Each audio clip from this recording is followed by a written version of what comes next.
Bueno, regresando a este año, iniciando un nuevo año de radio en Radio Nueva Fuerza. Muchas gracias a todos por sintonizarnos. Bueno, bienvenido Juan Carlos Febres, gracias. Mi coequiper en este proyecto.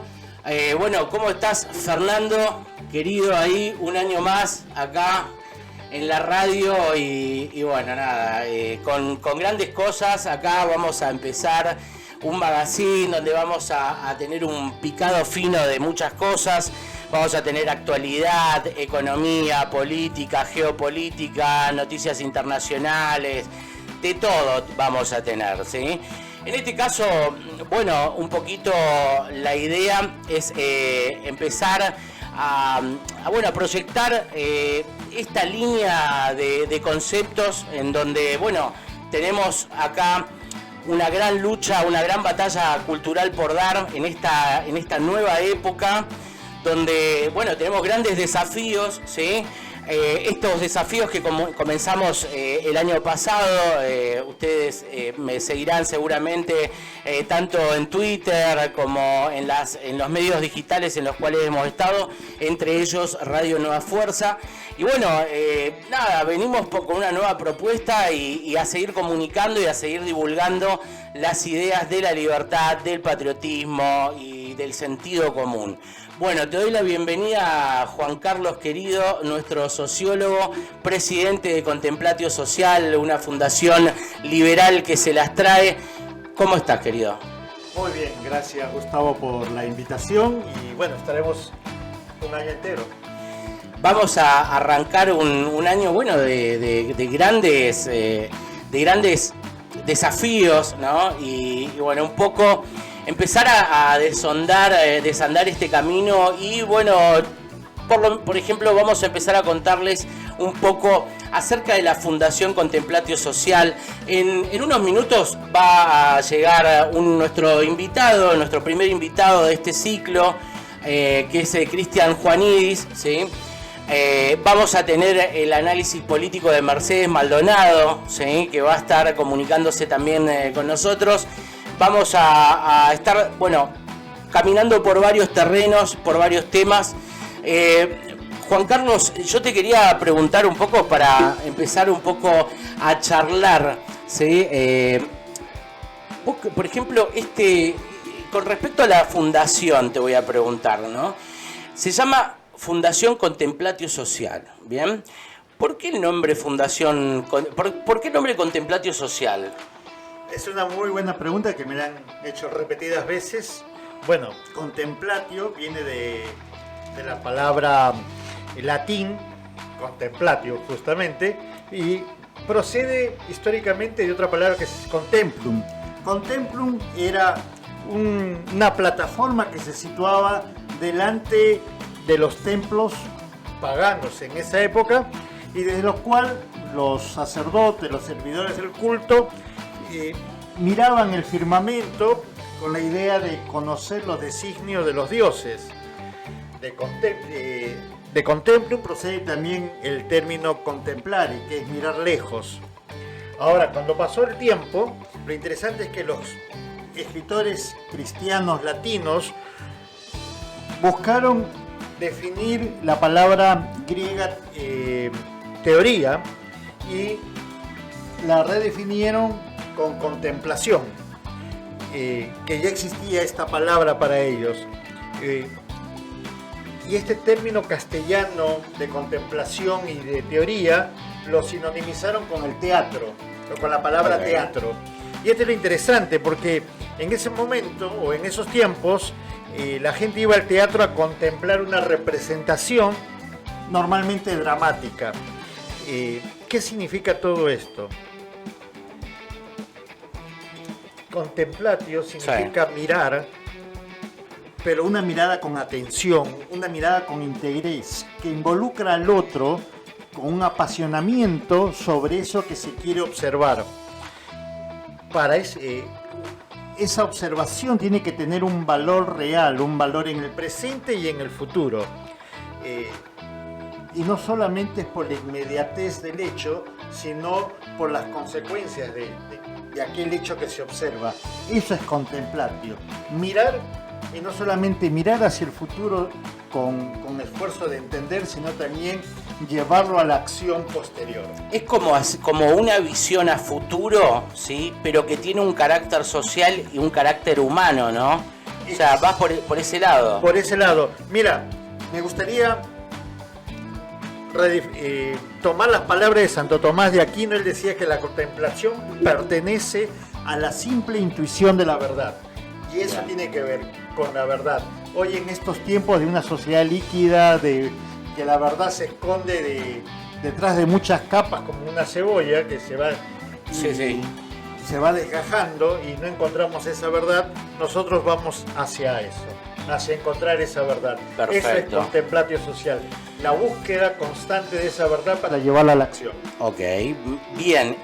Vamos a la parte de la filosofía de la fundación. ¿Sí? Vos sos sociólogo, sos liberal. Contame la filosofía de la fundación. Antes de seguir, a ver. Qué loco, ¿no? Y si ustedes se fijan, yo ando con mis papelitos, el diario, la vieja usanza. Y le cambié todo. Gustavo con la computadora. Somos, no hablemos ¿viste? de edad. Soy un nativo digital. No, mentira. Bueno, ahora sí, regresando. Si hablamos de la filosofía de contemplatio, creo que hay dos frases que no me pertenecen, sino que son de grandes pensadores de la historia, y no quiero quedarme con pensadores liberales, sino pensadores a secas, que creo que tiene que ver con el corazón mismo de la filosofía que queremos impartir o que tenemos nosotros desde la Fundación. Una es la de Mises, y él decía que la sociedad es el producto del pensamiento y de la voluntad. ¿Okay? Y regresamos a la idea de contemplatio, ¿no? Que es la mirada, la observación. Y Mises decía esto, es el producto, la sociedad es producto del pensamiento y de la acción. Ahora, la otra frase viene de Hannah Arendt, y voy a parafrasearla. A ver. Y ella decía que nadie puede ser feliz si que no actuamos en la vida pública. Okay. No hay felicidad para el ciudadano si no estamos inmiscuidos en la vida pública. O sea, si digamos, no hay un carácter social, pero no digo, que tiene que ver con las relaciones humanas y sociales, ¿puede ser? Pero va más allá de eso. La democracia se nutre de la acción ciudadana. Donde no hay acción ciudadana, pues no hay una democracia viva. Y si no hay una democracia viva, lo que tenemos son estadios totalitarios o de otra índole, sociedades en calidad de ser siervos o de ser esclavos. Y si queremos definir esto al día de hoy, lo encontramos en aquellas definiciones que da desde los teóricos ahora españoles, hasta el mismo Milei, que habla que los impuestos es una forma de esclavitud actualmente. De robo, directamente, dice Javier. De esclavitud, que es peor. Yo te puedo robar y no pasa nada, pero si sos esclavo, además, claro, ya no tienes vida propia, dependes de mí, y eso es lo que está pasando actualmente en la provincia de Buenos Aires. Claro. Pero dame un minuto. Fer, te pido bajale un pelín a la cortina, un poquitito. Eso, ahí está. Y quería terminar con esto de parafraseando a Hannah Arendt, y ella y también creemos que nadie puede ser feliz sin ser dueño del fruto de su trabajo. Y de eso justamente lo que estamos hablando. Si yo trabajo de los 30 días del mes, trabajo 18, 20 días para pagarle al Estado por algo que no me brinda, pues por supuesto, ni siquiera soy siervo, ya casi soy un esclavo. Entonces la única manera de poder ser completos como ciudadanos y como seres humanos es disfrutar del trabajo que nosotros realizamos. Algo que es importante, que también entendemos desde la Fundación, de que ninguna democracia, ningún pueblo se fortalece por la obediencia ciega, ni por el poder de sus gobernantes. El caudillismo ya dejó de ser algo vital en la vida de las democracias, o de los pueblos, no de las democracias. De alguna, la nuestra todavía le falta un poquito ahí, pero qué sé yo. Pero si regresamos eso sí, a las democracias la única manera de que la democracia se fortalezca es a través de la iniciativa libre del ciudadano. Ok. Y parte fundamental dentro de esta iniciativa libre del ciudadano tiene que ver con la cultura y la educación. Por lo tanto, uno de nuestros objetivos como fundación es acercar oportunidades en la educación, en el desarrollo de emprendimientos y en sostener una vida digna de cada ciudadano. Eso es en resumidas cuentas lo que nosotros entendemos o lo cual es nuestra filosofía como fundación, ¿no? Ok.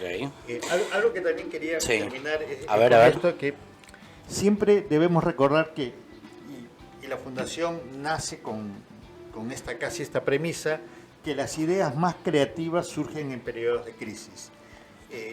Crisis es oportunidad. Bueno, esa dicen. Yo para meter uno. Claro, no, dejémoslo ahí. Buenas noches, América. Bueno, acá llegó nuestro invitado. ¿Cómo estás, querido Cris? ¿Qué tal? ¿Cómo va eso? Muy bien, muy bien. Ahí tenés, acercate el mic, acomodate tranquilo y bueno, finalizame la idea. Sí, no, y ahora, no sé, capaz de definir un poco más acerca de la fundación. No somos una organización paraestatal o estatal, sino al contrario, somos una organización privada sin ánimo de lucro. Estamos comprometidos con la difusión de las ideas que defienden la dignidad del ser humano, el derecho a la vida. Promovemos el emprendimiento, el trabajo, la libertad, la democracia y el Estado de Derecho. Algo importante es que no solamente queremos ser la voz de la sociedad, sino ser parte activa de este cambio, del cambio real que trae consigo el triunfo de la libertad. Y quiero poner énfasis en esto, triunfo de la libertad. Si no, no estaríamos en este proceso, estaríamos más tranquilos trabajando desde cualquier lugar esperando el sueldo, que alguien se está esforzando para que nosotros podamos recibir esto, aparte de nuestro trabajo. Pero creemos que la libertad es propio de cada individuo y que una sociedad puede ser libre solamente cuando el individuo entiende que esa libertad está basada en su responsabilidad.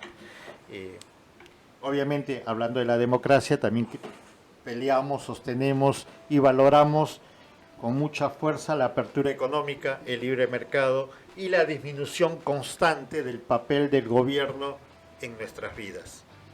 Okay. Y eso es específicamente lo que nosotros apuntamos desde la Fundación. Bien. Y, por ejemplo, ¿cuál sería la finalidad de hacer muchos congresos? Por ejemplo, el año pasado finalizaron el año con 7 congresos, ¿puede ser? ¿O 8? 7 congresos. 7 congresos. Este año, ¿qué perspectiva hay? El doble. Sí, y contarle a la gente cuál sería la finalidad de hacer todos estos congresos. Proviene desde el principio. Cada congreso, de alguna manera, hay una... No me gusta usar esta palabra porque parece progre, pero es una especie de hoja de ruta, no te ríes. Pero sí la idea es encaminar cada congreso va a tener una conclusión que nos va a llevar a un siguiente acto, y ese acto tiene que ver con la acción propiamente que hacemos desde la Fundación o que vamos a comenzar a hacer. Estamos trabajando en diferentes áreas. Contame, por ejemplo, a ver, el primer congreso que fue hace poco. No, este es el último, el que fue hace poco. Perdón, el último que fue el primero de este año. El primero de este año. Ok. Lo hicimos en conjunto con el Comité PEP, que es una organización que nuclea más de 2.000 pymes. Lo hicimos en la Universidad del SEMA y realmente fue un éxito, ¿eh? Sí, fue importante la cantidad de gente, más allá de 400 personas y otras entre 100 y 200 que lo vieron en vivo. O sea, estamos hablando de un auditorio de 220 personas, hubo un excedente de 200 personas más que los vieron en otras aulas a través de una pantalla y no pudieron llegar a ingresar al auditorio en sí, y además hubo una transmisión en vivo, con lo cual digo tuvo su, digamos, su interés y la gente lo estuvo viendo. ¿Qué pasó? Me quedé sin audio, sin nada en un momento, como acomodé esto, salió todo. A ver, espera. Pero te escucho bien, ¿eh? ¿Sí? ¿Ahí va bien? Sí, lo que te quedaste es básicamente sin audio. Que, No, pero ya mira, está, yo ya creo volvió. que acá Ya está. debe estar. Fíjate que tiene que haber ahí un Ya lugar volvió. donde... ¿Ahí escuchás? ¿Se Ahí escucha estoy bien? perfecto de Ahí vuelta. está, ok. Listo. Bueno, y entonces y la finalidad entonces es ir concatenando, ¿sí? Así es. Ir articulando congresos para finalmente tener, digamos, alguna visión de carácter político, quizá. Más de una acción propia en el campo del hecho social. ¿Qué significa esto? Bien. Hoy el Comité PEP está trabajando mucho para defender lo que el gobierno planteó, lo que planteó el presidente Milei en el Congreso y que hoy se está debatiendo. Bueno, el Comité PEP está trabajando mucho con esto y que tiene que ver con el fortalecimiento de las pymes, el cambio de toda una reforma laboral en Claro. serio. Que va de la mano del paquete de DNU, digamos. Claro, No, pero va más, o sea, nosotros queremos ver más allá del DNU. Yo creo que las pymes, y Cristian pues saben más que yo en cuanto a esto, siempre hablamos de la macro, y es súper importante, Tal cual. pero pocas veces escuchamos hablar de la micro, del Sí, día a día. Yo creo que el poder de las pymes está en poder, si tuviese libertad de acción, Claro. si hubiese una desregulación en el tema laboral, ni siquiera te hablo de impuestos, sino las regulaciones que les impiden trabajar. A ver, un ejemplo. El tipo que te paga un sueldo de 400 lucas tiene que pagar 900, ¿no? Una cosa así, para poder tenerte en blanco y demás. Pero si pudiésemos desregular esto, estoy seguro que las pymes tomarían una cantidad muy fuerte de nuevos empleados. Claro. Hoy no lo pueden hacer, están sujetos a esa presión. Tenemos varios millones de gente trabajando en negro, que podrían estar trabajando en blanco, digamos. Exactamente. Entonces este fue uno de los propósitos por el cual conjugamos estas dos organizaciones en armar este congreso. La idea es dar el siguiente paso. Bien. El Comité PEP sigue trabajando con los congresistas para darle fuerza para que este DNU no se caiga, y nosotros a su vez queremos trabajar con programas alternativos, con una plataforma de trabajo que no solamente permita que las pymes se fortalezcan, sino de alguna manera traer o llevar estos proyectos de pymes hacia el exterior. Ok, o sea, digamos, de alguna forma actuar paralelamente, ¿sí? Brindando, acompañando soluciones, con ideas, ¿no? Para poder tener, digamos, por ahí quizá alguna participación de alguna forma para brindarle, digamos, distintas herramientas a muchos sectores de la sociedad, ¿no? Para poder crecer y desarrollarse en este proyecto de país que se viene. Esperamos que se venga rápido. Okay. Este proyecto de país necesitamos dar vuelta a la página y convertirnos en un país en serio. Bueno, y acá y te paso a preguntar, contame un poco sobre los equipos que tenés armados ahí. Ahí hay gente que me ha dicho que parece... Te trajiste un machete. Sí, porque tenemos 7 equipos de trabajo, uno de ellos es el Consejo de Seguridad. Bien. Quien lo dirige, quien preside es el doctor Jorge Enríquez. Okay. Y este Consejo de Seguridad, ¿qué es lo que va a haber? Nuestra idea es apoyar, generar proyectos, acompañar a la visión que tiene el Estado Nacional, pero también tratar de cubrir esos vacíos que hay por el momento. Vamos a tener un coordinador de seguridad nacional. Para nosotros es súper importante el cuidado de nuestras fronteras, el cuidado... Okay. Hoy estamos hablando de Rosario y todo lo que sucede con el narcotráfico. Y hay que cuidar la frontera. Clave eso. Por el tema del narcotráfico, las ventas ilegales, pero también Argentina se ha convertido en un país de tránsito en cuanto al tema de trata, por ejemplo. Ah, mira. Entonces, nos falta una serie de elementos para asegurar nuestras fronteras, radares, armamentos, barcos, capacitación de las fuerzas. Yo creo que eso se está haciendo ahora, pero hay todo un trabajo para realizar. vamos a tener un coordinador de transparencia pública. No podemos hablar de un Estado eficiente si no tenemos como ciudadanos la posibilidad de estar al pendiente de esta transparencia, ¿no? Tener a miembros del Estado, provincial, nacional, regional o lo que sea. Hay un laburo en coordinación, digamos, ahí, ¿no? No hay un laburo ¿No? de coordinación. Hay por que eso buscarlo. hay que hacerlo. Porque Ok. hoy lo que se está hablando es en bajar los costos, pero perfecto. Bien. ¿Cómo hacemos para bajar los costos? Y aquellos que el Estado te dice esto no se ve, esto no se toca.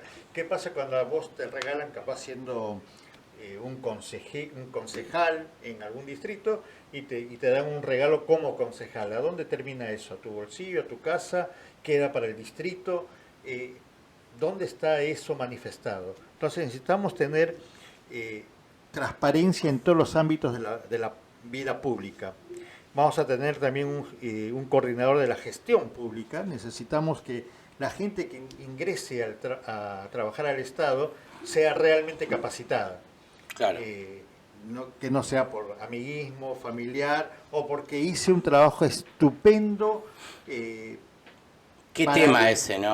Para que el presidente llegue a ser presidente, entonces a mí me corresponde como beneficio de haber hecho mi trabajo algún puesto en el Estado. La pregunta es, ¿sos eficiente en eso o no? Claro, claro. Entonces, desde ahí viene el tema de la gestión pública y vamos a tener un coordinador en bioética. Y solamente estoy hablando del Consejo de Seguridad. Va a haber todo un consejo en el área diplomática, es decir, vamos a tratar de coordinar con organismos que ya lo estamos haciendo, con organismos internacionales que están ligados a las Naciones Unidas, a los organismos de América Latina, y también vamos a tratar de generar alianzas estratégicas para beneficiar a los emprendedores y empresarios argentinos para que puedan lograr poner sus productos en el mercado internacional. Entonces, hay todo un trabajo que estamos haciendo acá. Se genera un entramado ahí interesante, ¿no? Y muy potente. En este caso, el que lo dirige este consejo es Jorge Enríquez Hijo. Ok. No es que tenga algo especial con el padre y el hijo, pero los dos han aceptado trabajar y lo hacen de manera eficiente y con mucho ánimo el hecho de estar trabajando con nosotros en la fundación. Hay un consejo de medios donde hay un coordinador de medios digitales. ¿Quién será ese guacho? ¿Quién será? Vamos a ver cómo prosigue esto. Va a haber un coordinador de documentales, Okay. Vamos a tener una revista virtual, va a haber, queremos tener radio y televisión, tenemos que lograr... Hay que generar un bastión de comunicación, un bastión de organizativo de trabajo con las pymes, con todo, con las escuelas, las universidades. Exacto. Alguien me dijo, ¿por qué tan amplio? Le digo, y la respuesta que se me viene siempre es que si dejamos un espacio vacío, otro lo va a llenar. Y ese otro normalmente no es liberal. Claro. Entonces, ¿por qué le vamos a dejar a otros que ocupen ese espacio cuando nosotros somos, o deberíamos tener esa visión para trabajar, para fortalecer esta democracia que queremos que sea liberal? Claro. Va a haber un consejo académico, donde hay un coordinador de cursos y capacitaciones, hay un coordinador del departamento de filosofía que para mí es muy importante. Por supuesto. Porque eso nos va a dar el entramado, la base, la solidez a esta nueva juventud, y no solamente la juventud, sino las personas mayores y adultas, para saber hacia dónde queremos ir. Hablamos siempre de libertad. ¿La libertad es un fin o es un medio? ¿La libertad para qué? Claro. ¿Cuál es el fin de esto? Bueno, para eso está el Departamento de Filosofía, va a haber un coordinador del Departamento de Desarrollo Deportivo y Cultural, va a haber un Departamento de Economía propiamente y otro de Departamento de Educación. Sería larguísimo poder hablar de cada uno de ellos, cuáles son los objetivos y las metas. Hay una dirección del Consejo Social, una coordinación de desarrollo social y humano, y con esto quiero ponerle mucho énfasis porque estamos ya trabajando en esto, y lo interesante es que si logramos plasmar lo que estamos trabajando aún en el papel, podríamos tener un gran impacto, así como después de la Segunda Guerra Mundial Estados Unidos armó un plan Marshall, nosotros estamos detrás de eso. Y no queremos empezar desde cero, sino pararnos encima de los hombros de aquellos que ya están trabajando y mejorar aquellas cosas que ellos no lo hacen porque ya están haciendo una excelente labor, llenar esos espacios y lograr que la juventud tenga, y cualquier ciudadano, tenga la posibilidad de mejorar su estilo de vida y su calidad de vida. Va a haber un coordinador de asuntos migratorios, va a haber un coordinador de familia, mujer y minoridad y un coordinador de toda la comunidad interreligiosa. Paso el chivo, mañana tenemos una reunión con respecto a esto. Bien. Queremos coordinar con las entidades religiosas, que ellos hacen un excelente trabajo en el tema social. Bueno, tratar de potenciar esto para llegar a mayor cantidad de personas y hacerlo coordinadamente. Uno de los temas que he visto en el transcurso del tiempo es que el Estado a veces trabaja como si fuese cuadros estancos, entonces no hay comunicación. La idea es agilizar todo esto, evitar la burocracia e ir directamente con el individuo. Otro de los sectores es la dirección del Consejo de Trabajo, de ahí vino esta actividad con las pymes. Hay un coordinador con el tema de la agroindustria, que es un tema que es un pendiente que tiene el Estado Nacional por todas las barbaridades que se han hecho desde el gobierno de Cristina hasta la fecha. Y hay un coordinador de industria de desarrollo productivo. Después hay un consejo de biblioteca, un coordinador de escuelas, un coordinador para charlas, tipo charlas TED, y también coordinador de capacidad y autonomía, que es lo que yo te estaba hablando, que para mí es el proyecto más ambicioso que tenemos. Cuando hablo de biblioteca, queremos que sea la primera biblioteca popular, liberal, pero que sea dinámica, que no sea un despacho, ¿viste? Como las tiendas del pan que espera que la gente venga. No, la biblioteca va a salir hacia las escuelas, hacia la ciudadanía. Vamos a hacer un montón de cosas, somos gente bastante loca en ese sentido, con muchas ambiciones y muchos proyectos. Y algo especial es que no le vamos a pedir ni vamos a sugerir un centavo que provenga del Estado, sino va a ser todo en el ámbito privado. Bien, perfecto. Bueno, estoy acá, contestando algunos mensajes que me están mandando. Me saluda Mariano de acá del programa Podría ser mejor. Podría ser peor. Ahí está, perdón. Se agarra la cabeza, Fernando, no puede creer estas equivocaciones en vivo. Nada, te mandamos un saludo, Marian, querido. Muchas gracias por tus augurios de éxitos. También le mando un saludo a Ariel Corbat, quien me trajo acá en primera instancia a esta bonita casa. Y bueno, nada, y ahora le damos la bienvenida oficialmente a Cristian Juanidis. Juanidis, ¿está bien dicho? Sí, está perfecto. Cristian Juanidis es ingeniero industrial y emprendedor, ¿correcto? Sí es. Parte también de la fundación, ¿sí? Así que bueno, nada, ¿cómo estás? Bienvenido. Muchas gracias. Bienvenido nuevamente, porque ya te tuvimos acá el año pasado, Es así, el año pasado en otra oportunidad. Sí. Bueno, ¿cómo estás? Contanos un poquito. Mira, queríamos hablar un poco de microeconomía, de negocios, ¿sí? Acá en esta oportunidad que por ahí nos puedas contar un poquito cómo estamos viviendo hoy en el país, lo que decía Juan, la microeconomía, las pymes, cómo está tu negocio, por ejemplo, vos sos emprendedor. Sí. Haceme una introducción. El negocio mío es un poco particular, pues está orientado a alimentos de alta gama, a vinos de alta gama, y ese es un sector que no se resiente prácticamente nunca. Porque en todas las sociedades siempre hay gente que tiene determinado bienestar, y en particular el que tiene mucho bienestar no recorta ese tipo de gastos con las cosas de alta gama.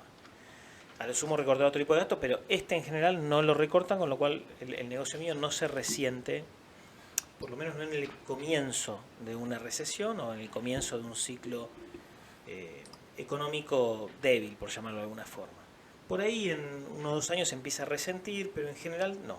La verdad es que... ¿Por qué pensás, por ejemplo, que podría llegar a resentirse de No, pues puede ser que las cosas, que la economía, la recesión sea tan fuerte Ok. que incluso aquellas personas que estuvieron siempre bien económicamente tengan algún tipo de deterioro en su capacidad de compra. Ok. Que yo creo que no va a suceder porque en todos estos años no vimos nada que nos afecte al negocio este, que es bastante robusto, pero bueno, podría pasar. No quiero descartar una posibilidad porque las posibilidades existen y son Ok.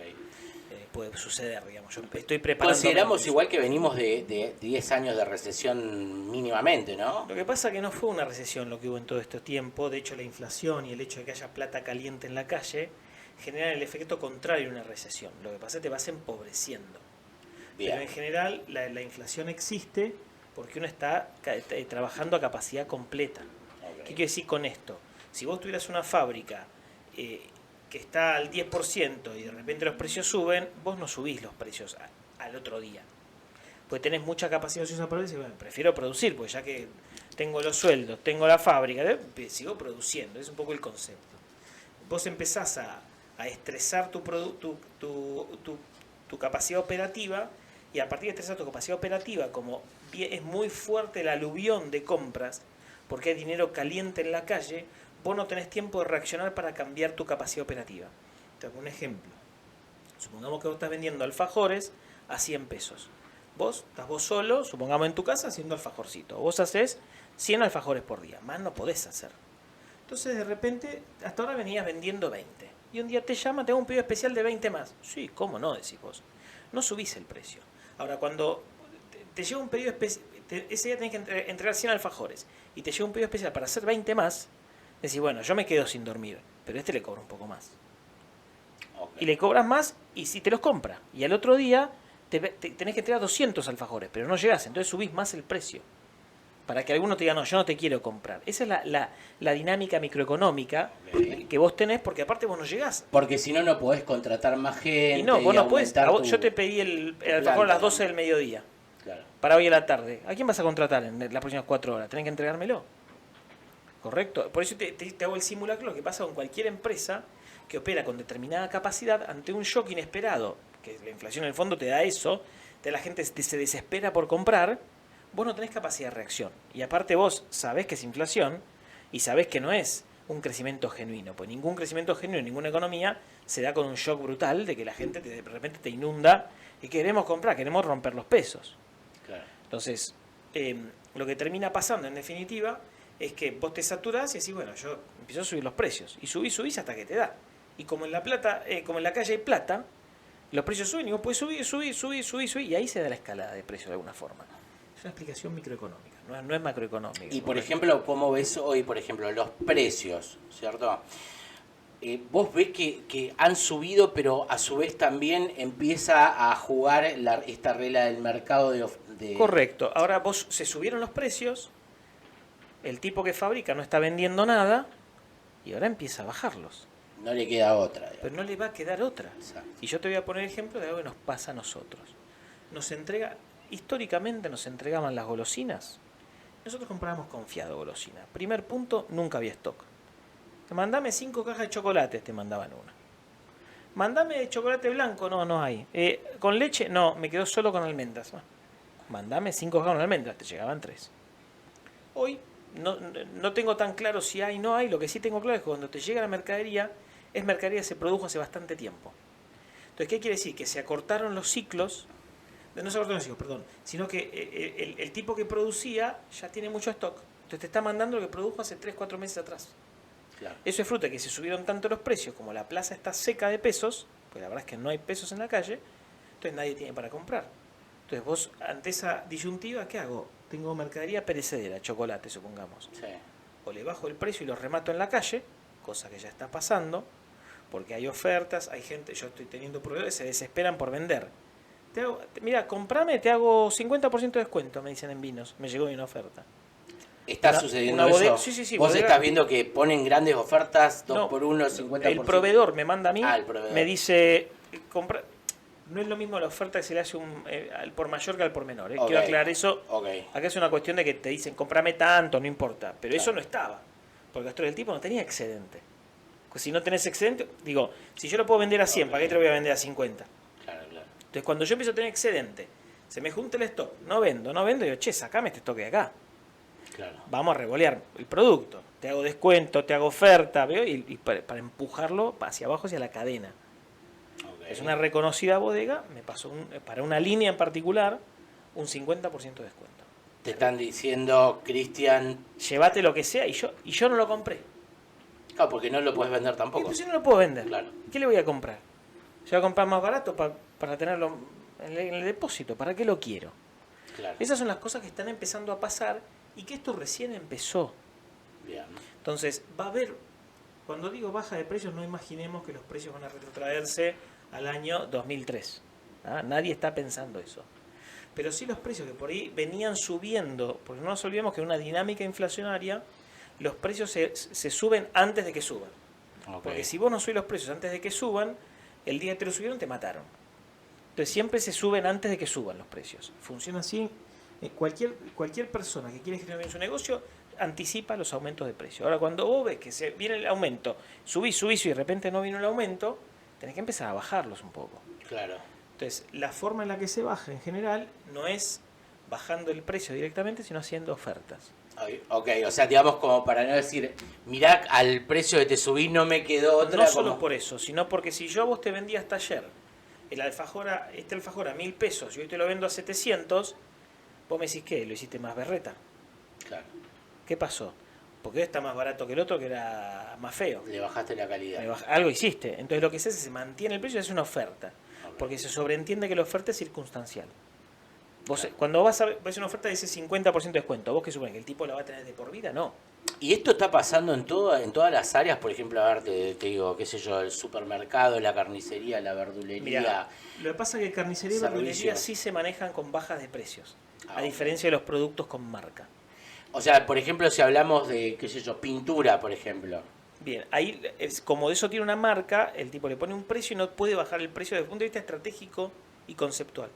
Ahora, te va a empezar a hacer ofertas, que 3 cuotas sin interés, que Claro. llévame 2, te regalo una, que comprando tanto te hago un 20, eso es lo que va a empezar a pasar y está pasando de hecho. Bien. Y por ejemplo, con cosas como la nafta. Eso tampoco, porque no tienen marca esas cosas, y esas La- sí se mueven a No importa precio que de sea, mercado. ok, pero no está ligada, no está indexada, ponele con el dólar oficial. No, la verdad que yo no conozco el negocio en detalle, Ok. no puedo decirte exactamente cómo funciona. Lo que sí te digo que si vos tenés una refinería, es decir, siempre que vos tenés fierro funcionando y produciendo cosas, vos lo querés al 100%. Ok. Entonces, muchas veces te sirve vender más barato con tal de cubrir tu capacidad operativa. Claro. Yo quiero cambiar de A tema. Está bastante interesante el tema de la micro, pero quiero ver tu visión política con respecto a lo que está pasando en estos momentos en el país, vos como empresario, como docente y como ciudadano. Sí, este es un momento político muy complejo y no hablo solamente de política, hablo también de economía. Es decir, nosotros veníamos como sociedad y como país acostumbrados a una determinada realidad. Una realidad que tiene determinadas reglas y cuenta con determinadas reglas. Esas reglas están cambiando. Entonces, cuando las reglas cambian, los eventos suceden y si yo los sigo interpretando a la luz de las viejas reglas, voy a empezar a creer que pasan determinadas cosas que no están pasando. Entonces, por ejemplo, el caso del DNU, la ley ómnibus, hay muchos que todavía creen que el hecho de que eso se haya caído por un lado, se haya caído por el otro, lo interpretan como una cuestión de debilidad. ¿Por qué? Porque en la vieja política, donde la cuestión era negociar y empezar a repartir, el que no sabía negociar y repartir, le bajaban las cosas. Esa lógica está cambiando. Entonces, cuando cambia esa lógica, si uno sigue interpretando las cosas igual, termina incurriendo en errores conceptuales. Entonces, yo lo que estoy viendo, con la economía también pasó lo mismo. Es decir, cualquier negocio que siga funcionando como estuvo funcionando hasta ahora, va a quebrar. Literalmente quiebra en 6 meses. Por ejemplo, si uno sigue acumulando stock ahora, en 6 meses tiene que rematar el stock para pagar los sueldos. Entonces, hoy se recomienda no incrementar el stock. Entonces, las reglas están cambiando en todos los sentidos. Son reglas más parecidas al resto del mundo. Son reglas más sensatas, pero son reglas distintas. Entonces, si no empezamos a interpretar las reglas a punto tanto político, económico e incluso se está queriendo hacer un cambio de reglas desde lo social. Porque si decimos que la calle no se corta más, ahí hay un cambio de regla social. Claro. Bueno, vamos a hacer una pequeña introducción acá, la vamos a meter a Mercedes Maldonado, nuestra analista política. Ahora la vamos a estar llamando acá, una llamadita acá en vivo. Vamos a estar charlando con Mercedes. A ver, acá está. ¿Cómo estás, Mercedes, querida? ¿Me escuchás ahí? ¿Qué onda? Perfectamente bien, te escucho. Perfecto, bueno, bienvenida. Te presento a Juan Carlos Febres, a Cristian Juanidis. Y ahí está Cristian también, que los estuve escuchando a los dos. Okay. Hola, Ahí Mercedes. estaba escuchando a Juanca, que hizo una introducción con Hannah Arendt, esta chica tan contradictoria que era aristotélica, maravillosa, que no pudo despegar de su amor por Heidegger, que perteneció al nazismo, ¿no?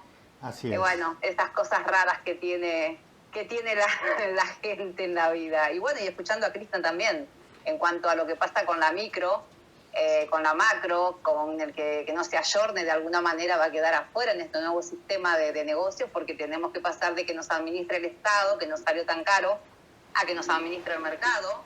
Así que, bueno, son cosas increíbles. Bien. Y por ejemplo, Mercedes, vos, digamos, sos prácticamente una politóloga ya. ¿Cómo venís viendo el escenario político? Y acá les quiero abrir un poco, preguntarles a todos, ¿cómo vieron, por ejemplo, el discurso de ayer, no el discurso, la entrevista de ayer de Javier Milei con Luis Majul? Por ejemplo, vos te hago dos preguntas. Una, ¿cómo venís viendo hasta acá el gobierno de Javier en líneas generales? Y esto último que fue esta entrevista que dio ayer. Contame un poquito de eso. Bueno, yo veo que ni un paso atrás en cuanto a Javier Milei, y que a la larga se van a tener que acoplar, porque es muy importante en los países como los nuestros, que son países presidencialistas, la firmeza del líder. Y tarde o temprano Milei no retrocede, al contrario, aprieta pedal a fondo, pero es un pedal a fondo raro porque no va a chocar. ¿Por qué? Porque hay toda una sociedad que acompaña eso y le afirma cada vez más las medidas que el presidente toma. Así que yo creo que se van a tener que adaptar los muchachos, y el que no se adapte por voluntad, como dicen en Chile, por la razón o por la fuerza.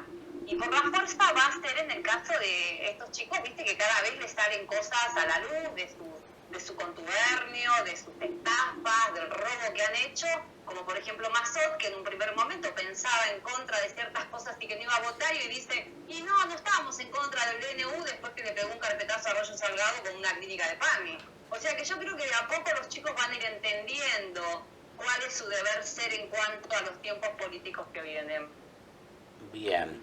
Y por ejemplo, ¿viste ayer viste el discurso? ¿Qué te pareció? ¿Lo viste sólido? ¿Lo viste viste, digamos, una congruencia total? ¿O por ahí hay cosas que no te llegan a cerrar del todo? Contame un poco una visión objetiva de esto. Lo que pasa que Milei tiene puntos muy claves, que los dijo en campaña. Protección de la gente más débil, del sector social más débil. Protección, el déficit cero no se negocia. Y un par de cosas en las que él sigue con una congruencia absoluta, de las cuales no se desvía. Pero obvio, a veces hay pequeñas cosas, muy, muy, muy pequeñas, que no tiene que negociar, porque él no es una persona de negociar. Y me parece perfecto, porque cuando uno tiene claro las cosas de todo lo que te fue mal durante tantos años, no podés sentarte a negociar ni a consensuar. Porque por el consensuar para la política es, bueno, mirá, como le decían a Macri, viste, pero la mía está, ¿no? Así que no, yo lo veo muy firme en sus decisiones, y bueno, y esperando un 2025, porque es muy posible que muchas cosas no se le puedan dar, pero bueno, esperando eso. Sí, lo veo muy firme. Por ejemplo, la parte, hay un tema y digamos donde hay hay mucha preocupación y son los jubilados, ¿sí? Porque bueno, viste que él estaba hablando un poco de que duplicó las tarjetas alimentar, las asignaciones y demás, pero creo que el sector que quizá más preocupado se lo ve, o creo que todos nos preocupa bastante, es el de los jubilados. ¿Cómo ves un jubilado con la mínima? ¿Cómo ves? ¿Qué es lo que te parece que puede llegar a hacer en cuanto a esta línea?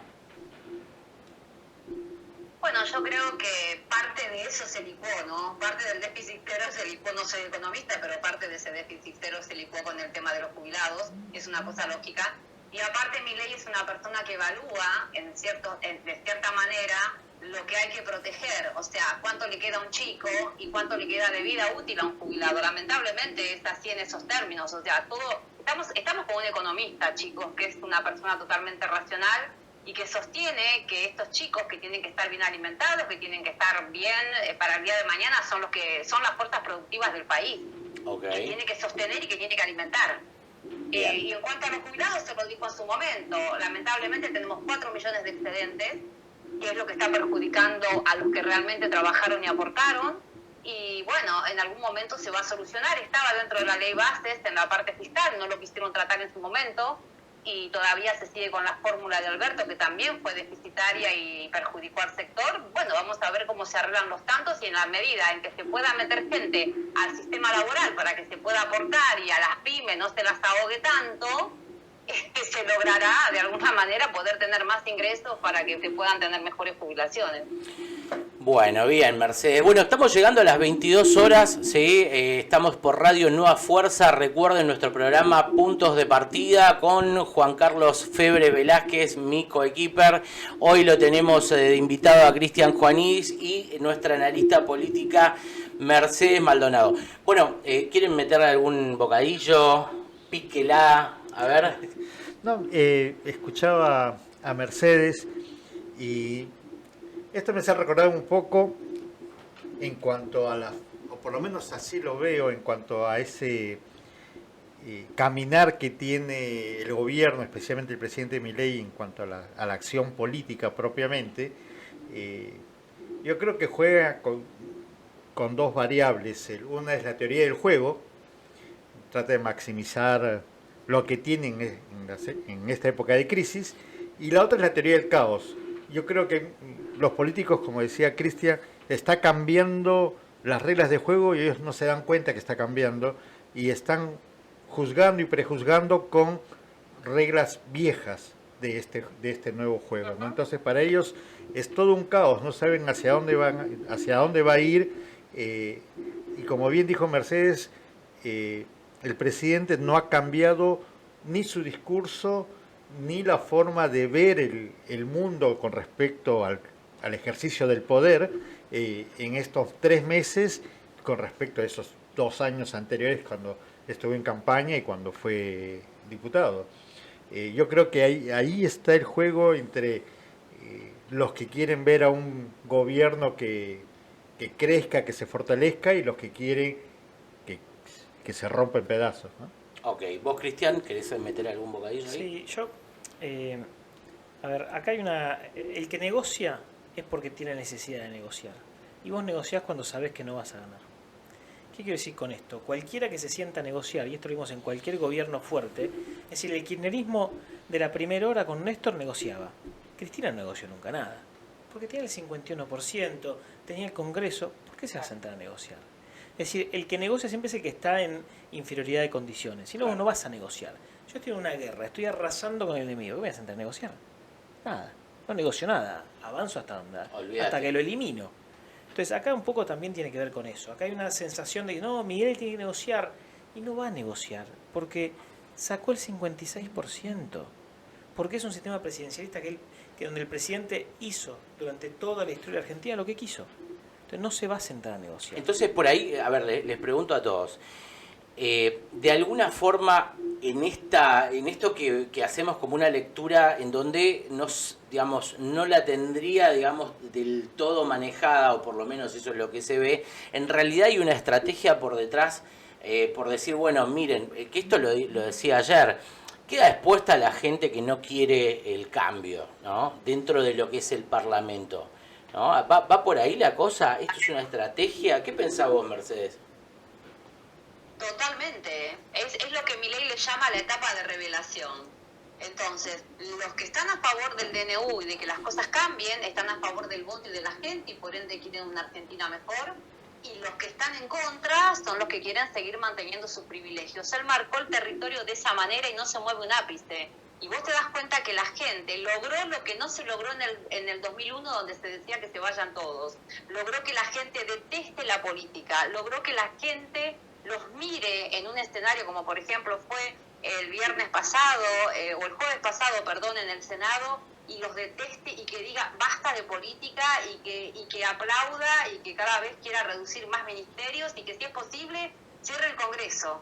Y eso no se veía. Vos fíjate que pasamos de que se vayan todos al que no queremos a nadie y a una aberración por la política que, como bien dijo y atisbó un poco Juan Carlos hace unos segundos, unos minutos, fue que se basó siempre en el conflicto y nunca en la solución. Y estuvimos siempre en esa dialéctica que fue lo que caracterizó a las democracias en América Latina a partir de los 80, que siempre se renovaron y se reciclaron a través del conflicto y nunca en soluciones para la gente. Y de eso, y por eso llegamos en Argentina a un estado que es proporcional a la pobreza que hay cada vez más grande y por supuesto un gigante que es imposible que tenga dinámica y que traiga soluciones.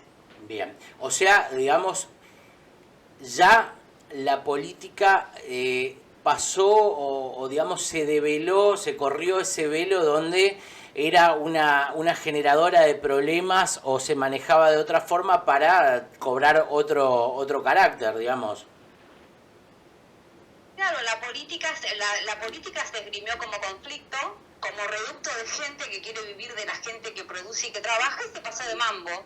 Porque la pobreza, si vos te pones a pensar que teníamos un 8% en la democracia, llegamos a un 60%, unos niveles altísimos. Entonces, ¿cuál fue el corolario que nos dejó la política? Gente que vive de la política para poder estar bien y con beneficios que son bastante obscenos y población pobre o sindicalistas ricos y obreros pobres. Entonces, trágico. O sea, digamos, vemos trabajadores que ven a los oligarcas sindicales llegar en un Audi Q8 blindado con guardaespaldas, con, digamos, choferes y, digamos, ellos van arrastrados.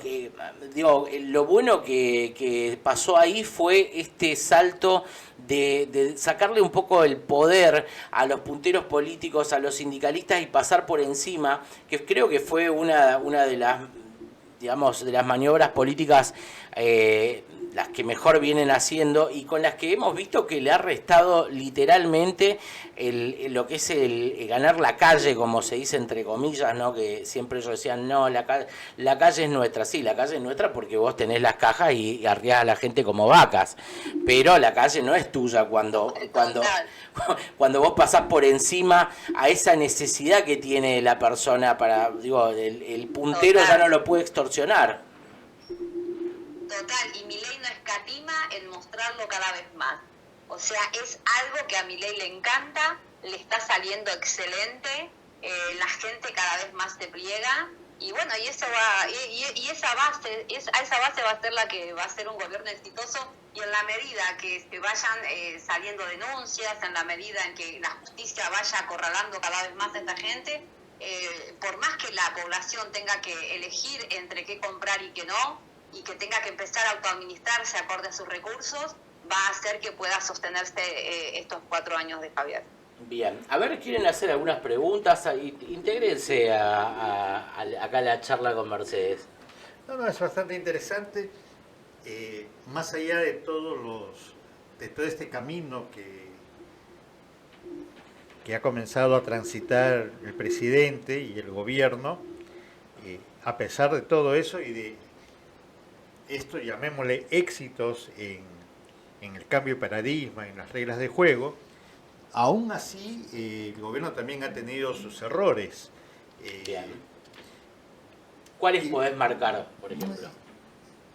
en regla general, a veces el pragmatismo no significa eficiencia. Ok, ¿Ok? comparto. Son dos cosas distintas, y a veces el pragmatismo es solamente para el día de hoy o para el día de mañana, para el presente en Pero corto no tiempo, para un proyecto de país. y no para un proyecto de corto, y también las consecuencias a veces no son las que uno deseaba en el largo tiempo. Entonces, ojo, hay que tener cuidado con eso. Hay un poeta venezolano, Augusto Monterroso, que él decía, es el poeta, el cuento corto más leído en el mundo, y es el más corto del mundo, él decía, el cuento es este: cuando desperté, el dinosaurio todavía estaba allí. Y eso yo siempre lo traspolo al tema del gobierno. Más allá de cualquier cosa, el gobierno siempre va a ser un dinosaurio, siempre va a ser un monstruo, y siempre va a estar en nuestro cuarto. Entonces, el monstruo que te trae a tu mente, a tu imaginario, siempre va a haber un acto de violencia, siempre va a ser violento, y siempre va a buscar permanecer en el tiempo, y siempre va a buscar comerse al más débil. La esencia de los partidos políticos, ¿no? De la Perdurar poli- en el tiempo. de la política, sí. y de los gobiernos, ¿no? ¿Vos, Cristian, querés meter al...? No, yo me quedé pensando un poco, a ver, este gobierno está haciendo algo que no hizo nunca nadie antes, tiene Exacto. pensamiento estratégico, estoy hablando desde el punto de vista técnico, no Bien. solamente conceptual. Como hay muchos economistas en este gobierno, hay mucha gente que entiende teoría del juego, y entonces saben que hay mecanismos por los cuales, es decir, en teoría del juego se estudiaron un montón de situaciones donde muchos participantes, cada uno tiene un objetivo y se empiezan a estudiar distintas cosas a ver cómo se hace para ganar en el juego. Una de las cosas que se estudió en teoría del juego es que cuando vos le pedís a la gente que haga un sacrificio en pos de un bien común, y eso se tiene que hacer en secreto el sacrificio, la mayoría no hacen sacrificio. Claro. ¿Qué quiero decir con esto? Que cuando vos querés romper un bloque de gente, tenés que dejarla actuar, porque a la larga el bloque se rompe. Entonces, digo, Sí. esa es la estrategia que se está usando también con los gobernadores, con la Cámara de Diputados, con la Cámara de Senadores. Y es algo que por ahí hay otros que no lo ven, como bien dice a veces que no la ven, porque están pensando en otras categorías. Okay. Cuando vos estudiás teoría de juegos, todas estas cosas que se están viendo, yo las veo, para mí son evidentes a veces. Entonces para mí es evidente que va a seguir mandando cosas al Congreso, porque algún día uno se va a quebrar. Y el día que se quiebre ese uno, eso va a pasar. Y que uno se vaya a quebrar, no es que lo digo yo, es mi opinión, lo dice la ciencia, se estudió. Claro. No existe el colectivo que resiste infinitamente. Bien. Bien. Y por ejemplo, a ver, Mecha, vos, mete. ¿Estás ahí? Estoy escuchando atentamente lo que dice Cristian de la teoría de juegos. Ok. O sea, y esto le pregunto a todos, ¿qué piensan cuando vos escuchás por ahí la gente decir, la casta somos nosotros? Nosotros estamos pagando lo que debería pagar la casta. ¿Cómo ven ese punto de vista social por ahí que se escucha, no? No, a ver, lo cierto No, es que... esto sería una pregunta A ver. para Juan Carlos, que es sociólogo, que ellos tienen esa capacidad de no solamente de instalar ciertas cosas, sino de ver un poquito más allá, están más arriba, no nos olvidemos que está la ciencia política, pero arriba están ellos, está la sociología y arriba la filosofía. Así que creo que eso es una pregunta Te la dejó que bien picando. nos puede contestar Juan Carlos. Sí, pero vamos a darle... A ver. No, yo voy a dar una visión económica, es decir, muchas de las cosas que se están haciendo hoy impactan, y siempre va a ser así, impactan en el más débil. Porque el más débil, cualquier pequeño ajuste es brutal. Es decir, la gente que menos ingresos tiene gasta un alto, y cuando digo alto es muy alto porcentaje de sus ingresos en comida. Entonces, si los ingresos se congelan y los precios siguen subiendo, bueno, lo cierto es que esa gente va a sufrir al principio. Ahora, también hay otras cosas positivas que están sucediendo, es que el ingreso en dólares aumenta. Y también la inflación tiene una componente que está en baja claramente. Entonces, desde ese punto de vista, si bien el ajuste en este preciso instante la casta lo está pagando, también lo están pagando los que menos tienen. Lo que pasa es que la casta lo va a sentir más tarde, porque no gastan el 80% de su sueldo en alimentos. Claro. Entonces, Bien. yo entiendo que la gente diga que lo está pagando los de abajo, porque hoy es así, es un hecho. Lo que pasa es que no hay otra, es decir, Perdón, yo no comparto esto. A ver, me gustó. Eh, Me gusta cuando hay pero diferencias de opiniones. para eso estamos, para Por discutir, supuesto. y si no es muy aburrido. Ahí me gustó, se picó. Ahí está, vamos todavía. A ver, cuando vos vas al estadio y estás jugando, qué sé yo, Argentina-Brasil, pero no sos ni argentino ni brasileño, sos chileno. Y hace un gol Argentina y todos gritan gol. Vos, chileno, también gritas el gol. Okay. Y uno dice, pero ¿por qué no grita el chileno el gol si no es ni argentino ni brasileño? Por la presión de la gente. Claro. Y la colectivización, el proceso del grupo, el efecto de manada hace que todos convivan sobre lo mismo y todos sientan lo mismo, aunque por ahí uno realmente no lo sienta. Cuando Cristian habla o cuando escucho que dice, no, lo sufren, Interesante el punto. lo Ahí va. sufren todo, los más pobres lo sufren, ¿qué? ¿No lo sufrían antes? Claro. ¿No había pobreza antes? Eso es lo que yo iba a terminar de decir. Es decir, no es que su situación desmejora, es decir, no es que porque estaba igual de mal. Claro. Lo que pasa es que antes había alguna cuestión que la inflación le estaba comiendo el sueldo, pero no se daba cuenta, porque O- tenía más sueldo, entre comillas. O también Lo- este elemento de lo nuevo. No, Decir, no, bueno, no, si tenemos no- a alguien nuevo a quien culpabilizar A ver. de repente. Y Pero no me- vemos todavía el producto del pasado, ¿no? No me gusta este término que lo usó el Papa, ya se me fue el nombre, Benedicto. no, Juan Juan Pablo. Pablo, hablando acerca de aquellas personas que acá le decimos los NN, los, Los no- Natalia. sí, los que no tienen nada. Cuando no pones un nombre y un apellido a algo, no existe. ¿Ok? Cuando los medios, la política, la sociedad no habla de eso, eso no existe. Por lo tanto, no lo sentís. Es verdad. Cuando hace 2 años todos sabíamos que estábamos en crisis, pero nadie hablaba de la desnutrición, de esa pobreza Sí, galopante que se hacía la vivía. vista gorda, digamos. Nadie lo hablaba y el pobre era pobre y tan pobre como ahora y no alcanzaba para llegar a fin de mes y llegaba hasta los 10 días. Igual que ahora. Igual que ahora, lo que pasa es que ahora se sobredimensiona y hay dos cosas acá que son muy importantes para mí, es el hecho de la victimización. Todo, es mucho más fácil sentirse víctima y vivimos en una sociedad acomplejada y exigente. Queremos más derechos, queremos más cosas para mí sin dar nada. Suena medio duro, pero es una realidad. Nuestras sociedades se han convertido en eso. No somos capaces de dar, primeramente, y queremos exigir y pedir más. Eso por un lado. Con respecto al tema de la crisis, los pobres siguen siendo... Hay más pobreza, eso es indudable, eso no se va a discutir, pero el día a día de la gente sigue siendo muy parecida. Claro. Así que eso no se ha modificado. Yo en eso coincido. Lo que digo es que, es decir, veníamos con una inflación reprimida de debajo del 15, de repente pasa al 30 Claro. y después al 25. Digo, la consecuencia es el desmanejo del gobierno anterior. Eso estamos todos de acuerdo. Exacto. Pero lo que quiero decir es que eso fue un shock muy fuerte que desmejoró repentinamente a la situación de muchas personas. Fue como un gancho a la boca del estómago. A eso tipo, voy yo, claro. Que después, digamos, No, pero no después, te vas a... después empezó a mejorar todo. Claro. Pero lo que pasa que la mejora nunca es evidente. Igual hay algo que yo quiero sumar a lo que dijo Juan. Juan dijo, bueno, pues estamos acostumbrados a exigir. ¿Sabes qué pasa? La naturaleza humana nunca está satisfecha. Es verdad. Porque siempre puedes estar mejor. Y eso está bien en el Está fondo. bien, claro. Es sensato. Ahora, no importa cuánto cobre un jubilado, no importa a qué país del mundo vayas, el jubilado te va a decir que no le alcanza. No importa cuánto cobre alguien, y bueno, no me alcanza, porque hay otro al lado que cobra más.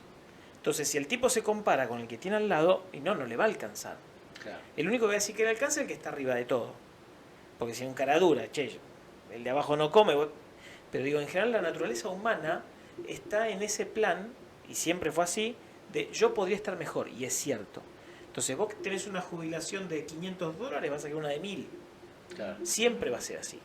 Porque históricamente en la Argentina había una determinada jubilación, hablemos antes del 2001, esas jubilaciones se cayeron con los años. Y en el 2001, en el 95 tampoco le alcanzaba al jubilado.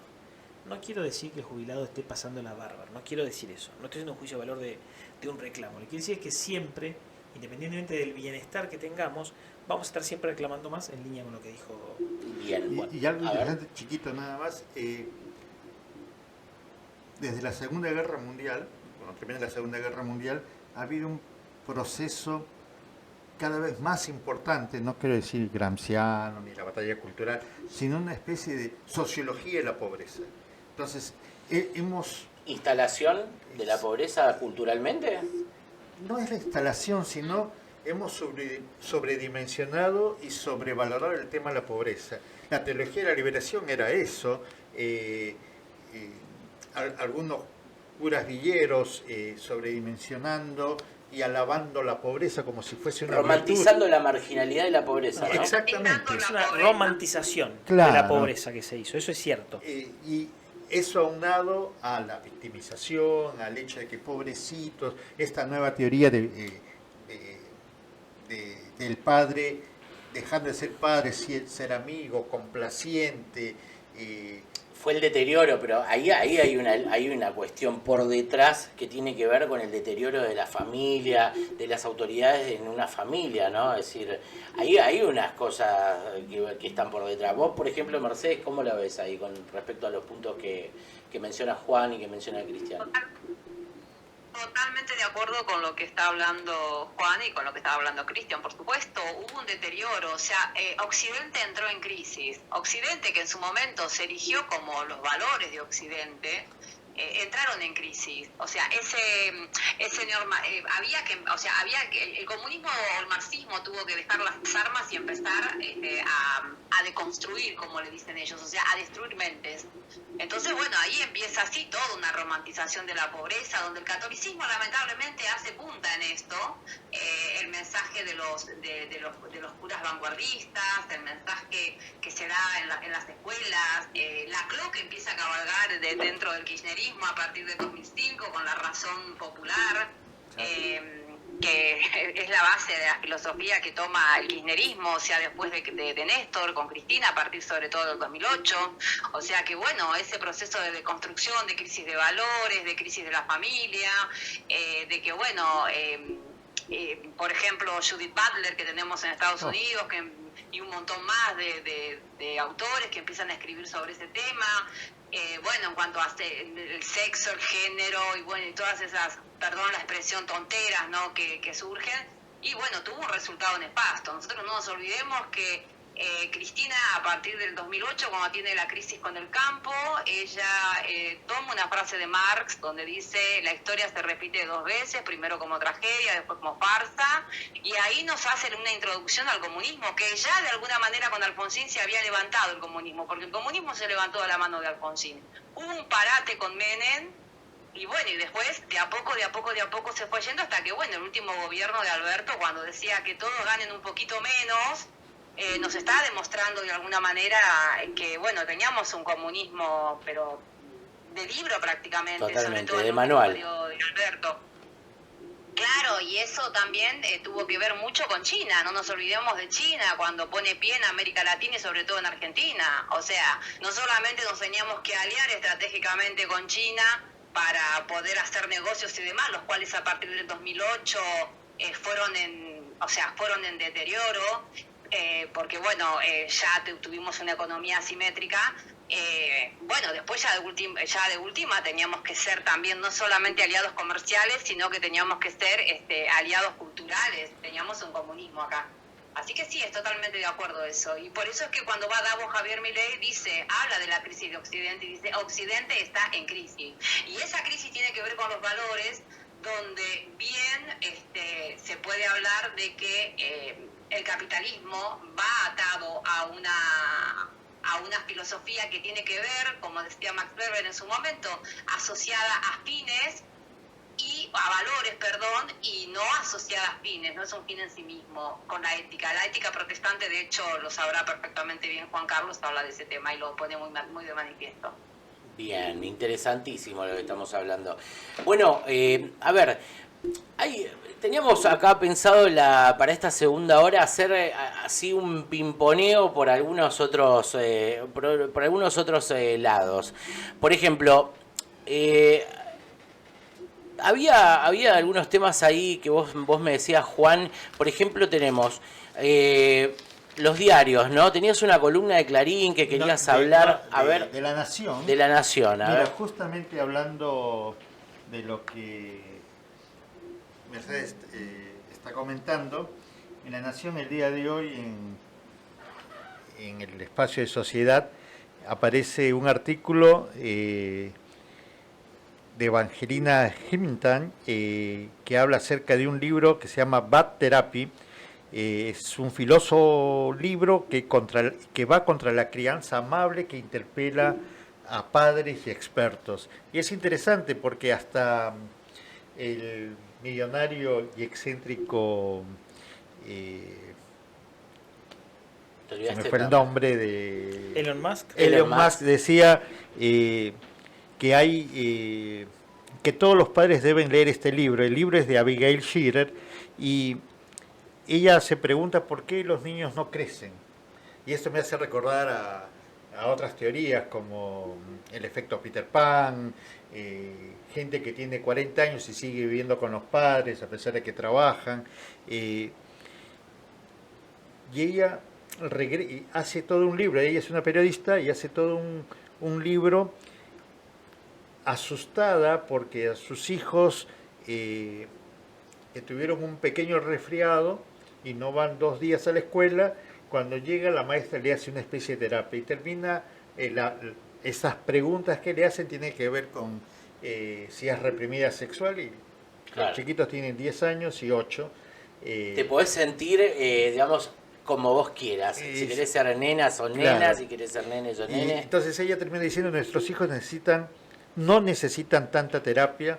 Necesitan hablar con la E y políticas de género. Claro, y dice, las terapias psicológicas y las técnicas de aprendizaje psicoemocionales que adoptaron la mayoría de los colegios están generando un daño emocional que puede llevar a la muerte.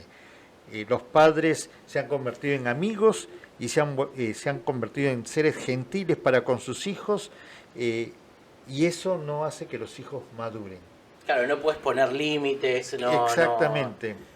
Claro, claro. Y habla acerca del daño irreversible y la locura del transgénero que seduce a los hijos, especialmente las hijas, y esto ha generado en estos 2 meses mucha crisis dentro de la educación y la psicología en los Estados Unidos con este libro, y dice que debemos alejarnos de esa paternidad amable y políticamente correcta, donde el padre tiene que ser padre y entender que el hijo es y el no hijo. Amigos. Exactamente.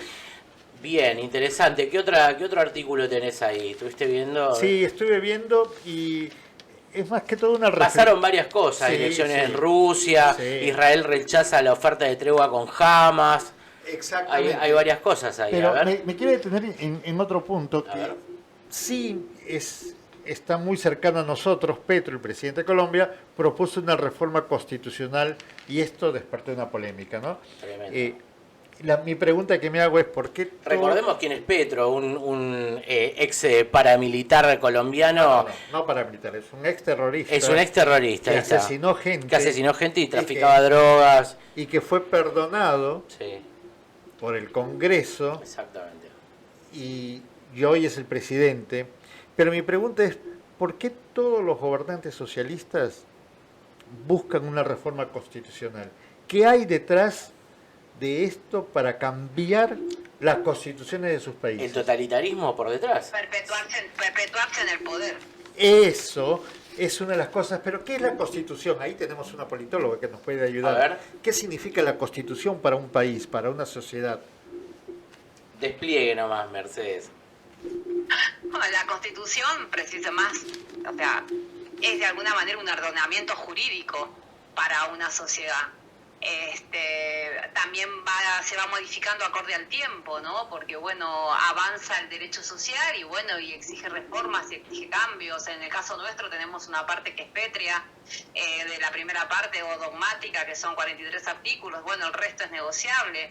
marca de alguna manera el camino que va a seguir una sociedad, el régimen que va a tener, si va en el caso nuestro republicano, marca un sendero a seguir.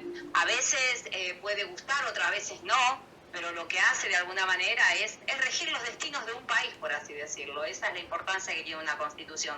Bueno, nosotros tenemos el caso de que a veces, en nuestro caso, por ejemplo, la constitución del 94, hay cosas en que no nos ha favorecido. Yo sostengo que nuestra constitución está encorsetada. ¿Por qué? Porque al tener nosotros, al estar adheridos a tantos pactos y sin reservas que son muy importantes, que tienen de alguna manera, están dentro de lo que es la parte de arriba en la pirámide de Kelsen en la Constitución, los pactos, ¿no?, que están arriba, que tienen fuerza, están a la misma altura de la Constitución, hace que nosotros como país no podamos realizar ciertas cosas, por ejemplo, en cuanto a seguridad, en cuanto a ordenamientos, no podamos aplicar ciertas cosas. Por debajo también tenemos muchas contradicciones. Yo creo que nuestra Constitución a veces es muy linda por una parte, pero muy contradictoria por la otra, e impiden ciertos avances en ciertas cosas y que podamos tomar ciertas decisiones. Pero bueno, en algún momento se tendrá que evaluar ciertas cosas, pero sí, sostengo que los cambios en la Constitución, de hecho Cristina en el año 2013 había promovido una reforma en la Constitución, y tienen que ver con eso, un deseo de ser los Maduro de la vida, o por qué no también ¿cómo se llama este muchacho? Putin de la vida, que hasta el 2032 va a estar. Esta jugada hasta el 2032 está en el gobierno. Mercedes, esta jugada que también le salió a Hugo Chávez, ¿no? Exactamente. Y bueno, y son los famosos autoritarismos, que en definitiva no sé si vamos a coincidir en esto, es lo que han sido las democracias en América Latina. Han sido primero la puerta para el terrorismo, el narcoterrorismo.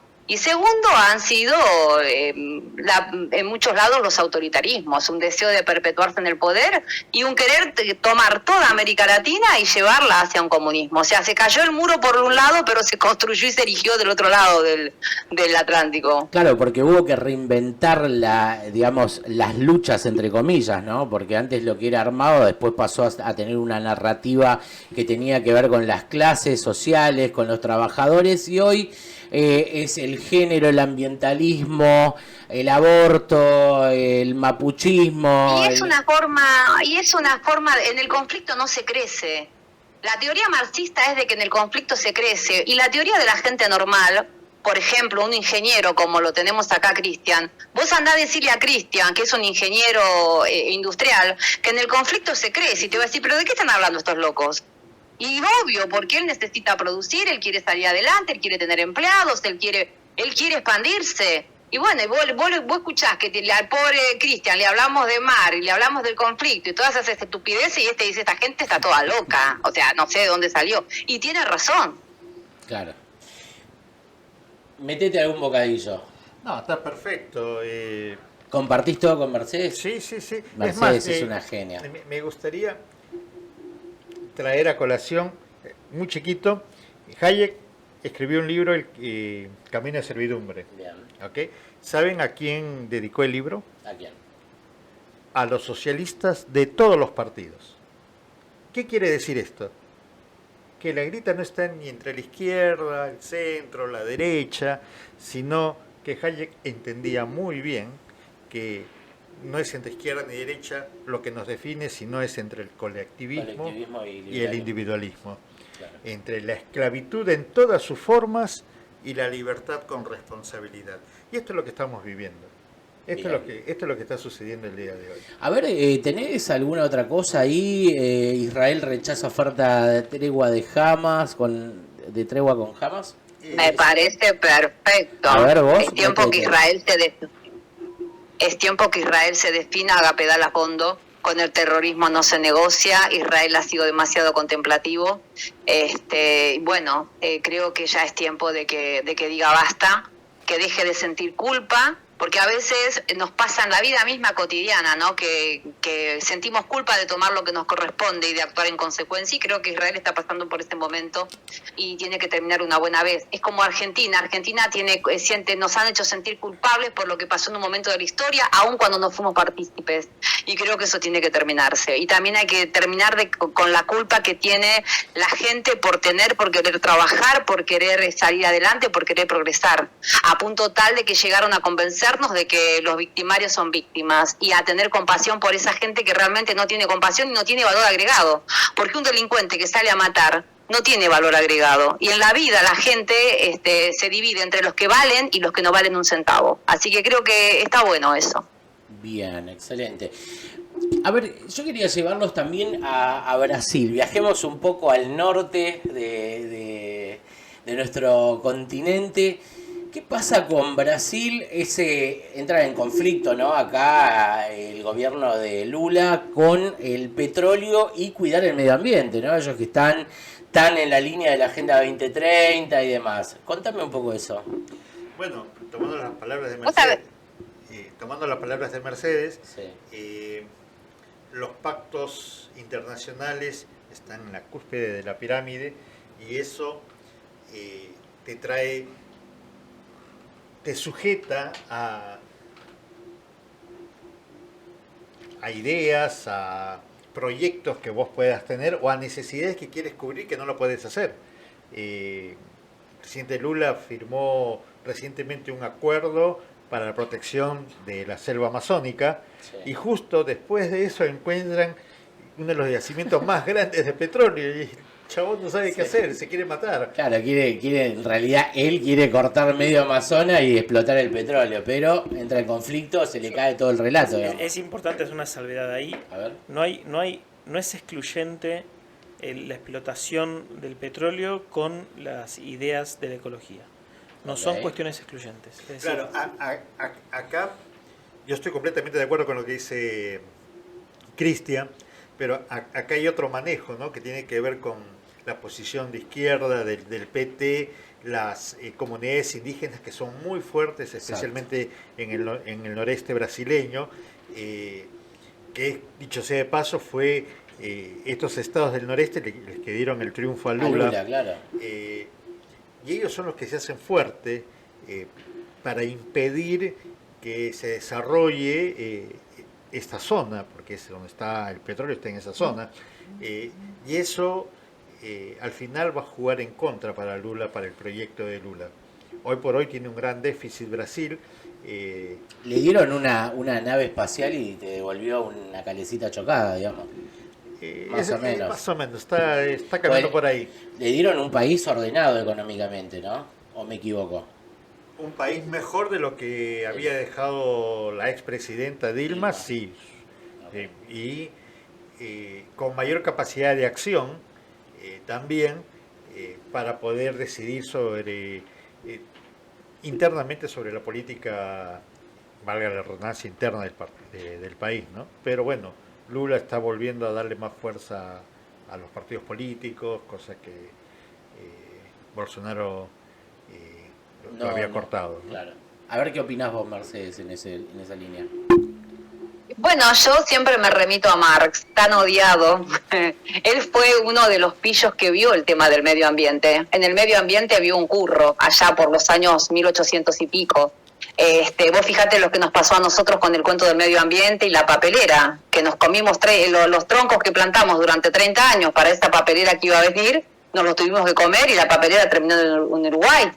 Y un Greenpeace, viste, que se movilizó todo para decir la contaminación, etcétera, etcétera. Yo creo que el tema del medio ambiente, no creo en el medio ambiente en absoluto, vos sabés que yo soy totalmente incrédula en estas cosas, creo que no es más que un impedimento para que avance y una forma de ponerle tope a la productividad y de que tengan para vivir los sinvergüenzas de todo eso. Porque vos imaginate que vos a todos, claro, suponete ves Cristian, quiere avanzar y dice, bueno, mira, yo tengo la forma para para explotar un pozo de petróleo. Y le vamos a empezar a poner a Cristian un montón de cosas y vamos a mandar a un Nachito Torres a negociar y a pedirle una coima, por ejemplo.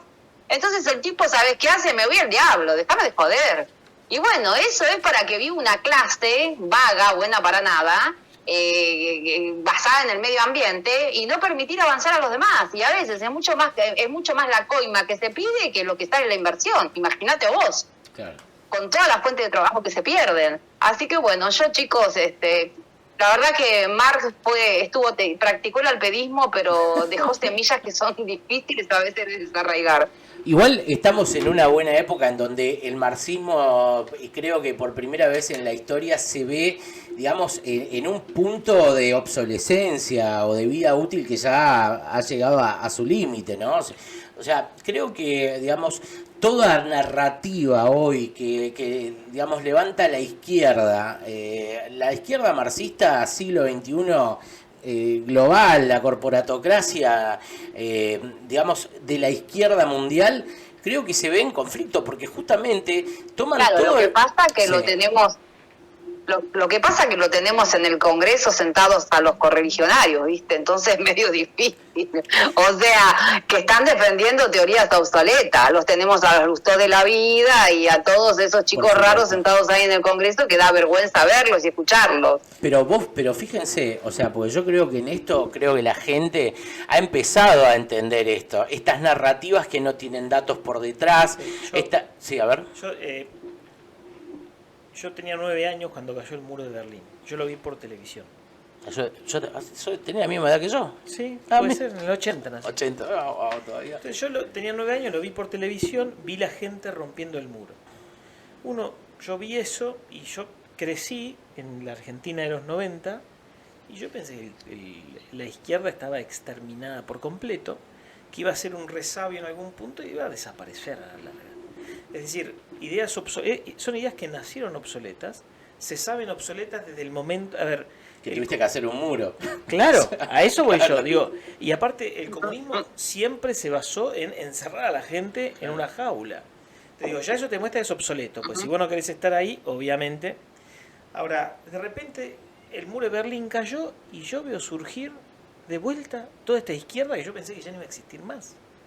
Entonces, digo, no estemos tan seguros de que la izquierda va a desaparecer, porque por más obsoletas que sean las ideas, por más absurdas que sean algunas cosas... Siempre se reinventan los guachos. solo por eso, porque la izquierda está basada en los anhelos de las personas, y eso hay que ser honesto intelectualmente. Porque vos fíjate que la izquierda te dice, y esto es uno de los lemas de Marx, si yo no me equivoco, o no sé si se decía algún otro, ahora se me mezcla un poco, dice, a cada uno según lo que necesite, se le va a dar y se le va a pedir según lo que pueda. Cuando yo escucho eso, digo, pero mirá qué buena idea, porque si yo necesito, me van a dar. Cuando uno empieza a inspeccionar eso, la pregunta es ¿qué es necesidad? ¿Qué es capacidad? Porque te voy a pedir en función de tu capacidad. Después hay una cuestión de que todos estemos bien, y todo eso, es decir, moviendo sensaciones en la gente. Pero cualquier alma sensible te decís, mirá qué bueno. Bueno, mirá, viste el dicho de Churchill, si a los 20 no sos de izquierda no tenés corazón, pero si a los 40 no sos de derecha no tenés cerebro. Claro, pero digo, pero vos, si yo me pongo a hablar de cuestiones acá y tomo una postura un poco más de izquierda, digo, sí, sabés que tenés razón, porque aparte yo te lo voy a plantear de esta forma. Vos a mí venís y me decís, escúchame, agarremos a los 10 tipos más ricos del mundo, saquemos la mitad de la fortuna y terminamos con el hambre del planeta. Claro. Pero, mira, me acomodo en la silla. ¿Cuándo empezamos? ¿Me entendés? Porque te dice, pero... Que Elon reviente, claro, el que reviente la mitad. 0,01% de su fortuna. fortuna. Comer a la gente que tiene hambre. Yo digo, tiene mucho sentido lo que decís. Lo que pasa que eso es el resultado final. Claro. Pero el cómo va a llegar ese resultado. Es la justificación para vos tener, digamos, tu negocio funcionando y demás. Saquemos a los que realmente se dedican al robo detrás de la idea. Okay. Vamos a ver a un tipo honesto intelectualmente y me dice, ¿sabes que yo quiero eso? Y yo digo, yo también quiero eso. Todos queremos eso. Pero ¿sabés qué pasa? La pregunta es cómo vas a llegar.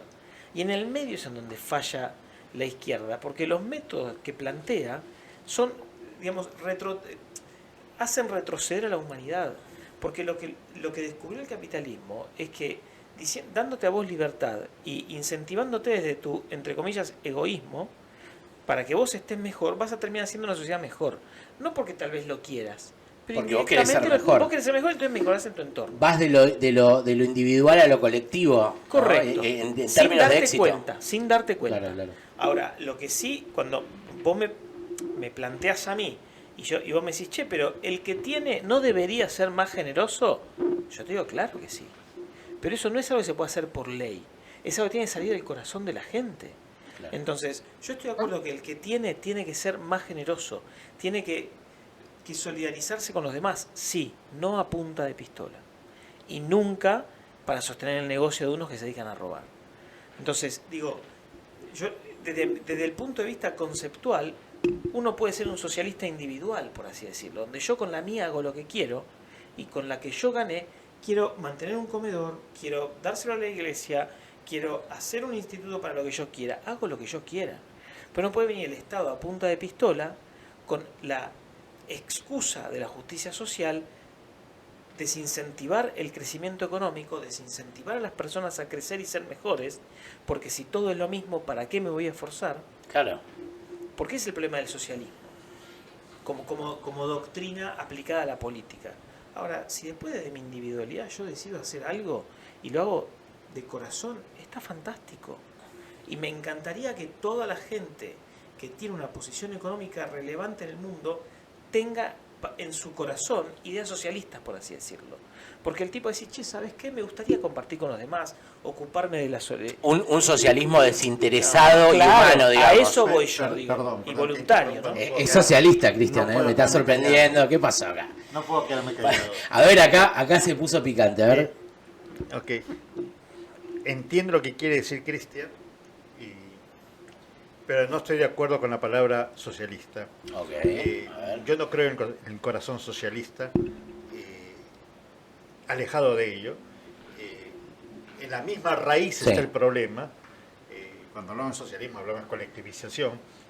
Cuando hablamos de eso se pierde el individuo. Sí, yo no hablaba de colectivización, sino del hecho de estar pensando en los que menos tienen. En una cuestión espiritual, de Sí, repente, sí, claro. sí. Ahí también viene una malformación o una mala idea de lo que es... Algo que puede terminar mal, digamos. No, de lo que es Vamos a corregir a Cristian. el socialismo, sino Se va a arrepentir de haber dicho eso. al contrario.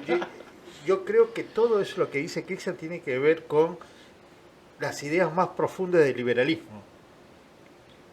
Porque ¿qué es lo que busca el liberalismo? La dignidad del hombre. Todo lo que habla Cristian tiene que ver con la dignidad del hombre como ser, como individuo, Claro. no como una manada, no como... Sí, no la Robin Hood, pero mal contada encima, Claro. porque ¿no? Le robemos a lo... Y no es así, Claro, en realidad es que era otra cosa. Se ha romantizado, Se ha romantizado. la palabra socialista. O en el justicia hecho de- social, ¿no? Ese No, bueno, concepto. esa nunca ha sido romantizada, es un robo a mano armada. Directamente. Pero yo creo que es eso en el fondo, ¿no? Y a mí sí lo que me preocupa no es ni izquierda ni derecha, sino el dogma. Cuando, no importa si sos zurdo o sos de derecha, cuando te conviertes en un ser dogmático por defender tus ideas, perdiste la visión. Ok. Entonces, yo creo que el camino que transitamos tiene que ver con el desarrollo del individuo, con la generosidad del dar, pero eso es propio del individuo como Es ser. individual. Claro. Ahora, cuando comenzamos a romantizar las cosas, ahí está el problema. Algo que es interesante también, por ejemplo, con el tema del capitalismo, el libre mercado. El mercado en sí es un ente muy democrático, que se autorregula solo, que es donde nosotros decidimos, como decía Cristian, qué compramos, cuándo compramos y si dejamos de comprar o no.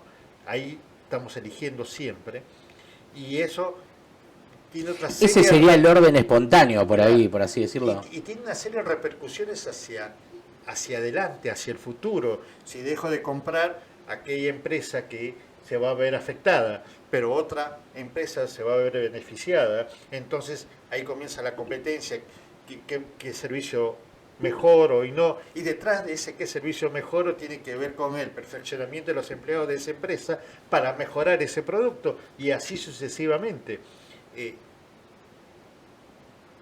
Yo creo que en el fondo es lo que estamos tratando de dilucidar, ¿no? El liberalismo en última instancia particularmente lo que yo quiero defender, por ejemplo, dentro de esta área, es la libertad contractual, el derecho de contratar lo que yo quiero, cómo quiero y en la relación que yo quiero realizar.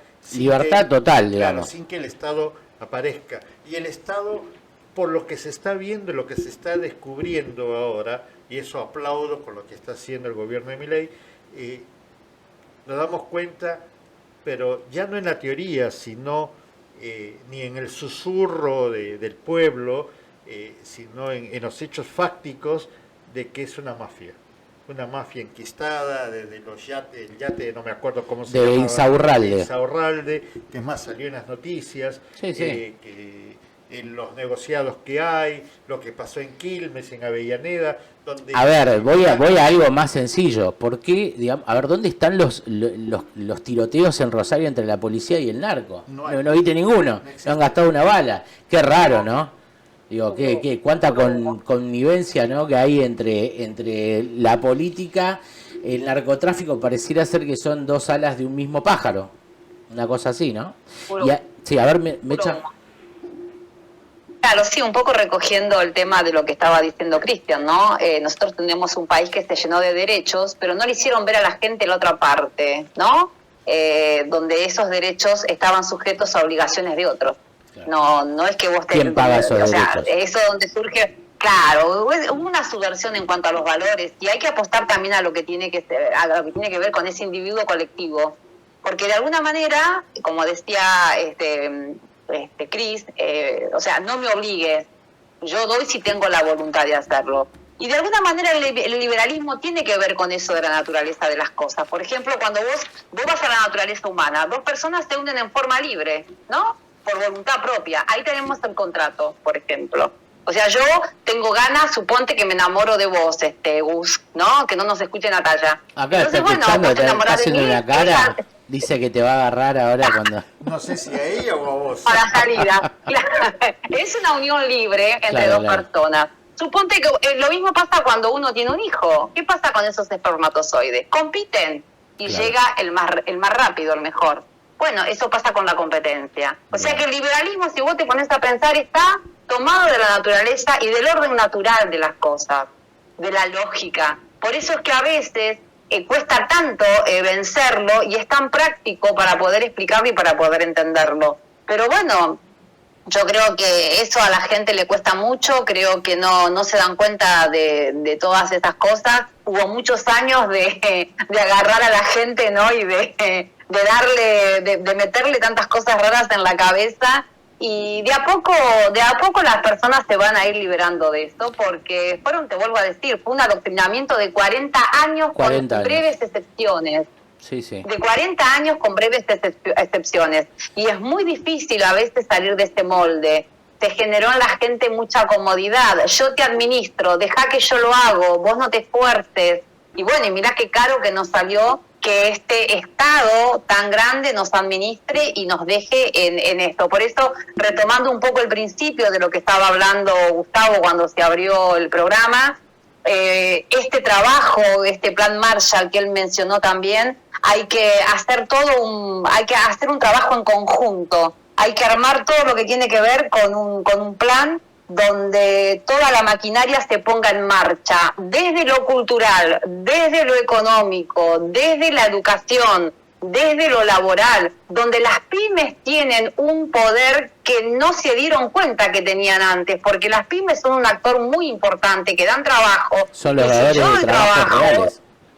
Exactamente, y si yo doy trabajo, ¿cuál es el poder que yo puedo emplear como yo pyme, Cristian, como lo que yo puedo ofrecer? Bueno, mira, yo tengo tanto cupo para tomar de gente a trabajar, pero las condiciones son estas. Bájame esto, negociamos esto, no puede ser que yo por un empleado pague 2,5, bájame esto, porque yo te estoy dando trabajo. Yo creo que hoy las pymes tienen una importancia social, histórica, importantísima. Y es con lo que van a tener que negociar, porque son los actores principales en esta etapa de producción y de generar riqueza, sin dudarlo. Bien, bueno, estamos llegando a los últimos 10 minutos de programa. rapidito, a ver qué piensan de esto que de alguna forma, no sé si llamó expert o lo sugirió, la rebelión fiscal en masa. ¿Cómo lo ven? No, Excelente. Conceptualmente puede ser fantástico, pero después es impracticable, porque la FIP o quien sea siempre te termina yendo a buscar, y cuando vos tenés que pagar un impuesto siempre está agarrado a... Pero si son 14 millones de tipos como en la provincia de Buenos Aires. Como te expliqué en el anterior juego, siempre hay uno que se quiebra. Okay. Entonces van a decir, muchachos, ninguno pague. Y algún boludo va a ir a pagar. Y la mitad pagó y la otra mitad quedó en banda. Y eso lo va a ir a buscar la FIP. Que el FIP. 90% pagó, Okay. Y el 10% lo van a ir a buscar y lo van a perseguir hasta Estamos muy domados para llegar a un nivel así. No, es así la naturaleza humana. Ah, ok. ¿Vos cómo lo ves? Conceptualmente, nadie puede estar en contra de la rebelión fiscal. Creo Sobre todo cuando hay un 300%. Pero más allá de eso, yo creo que la tarea que debemos hacer es cómo lograr que esa rebelión fiscal, aunque sea el 40, el 30, el 20, el 10% de la gente, tenga un impacto en el que hacer de la política, en este caso de la provincia. Más allá de la caja, sí. Porque el impacto del 10% a un 90% que pague... No va a ser suficiente. Claro, yo creo que... Sí. Pero, ojo, hay otras maneras y otras formas. No me acuerdo quién lo dijo, pero la frase siempre la tengo presente, es que no necesitamos mirar la vida con nuevos ojos, sino mirar las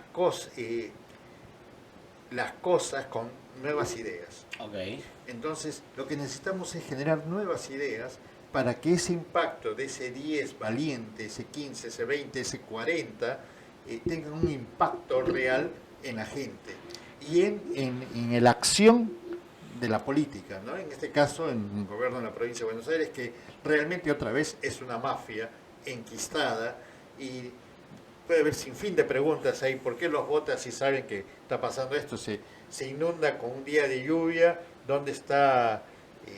40 años de gobiernos peronistas, algunos radicales ahí en el medio, pero no tenés cloacas, no tenés calles, tenés gente todavía literalmente haciendo sus necesidades en un balde. Entonces, ¿por qué la gente lo sigue votando?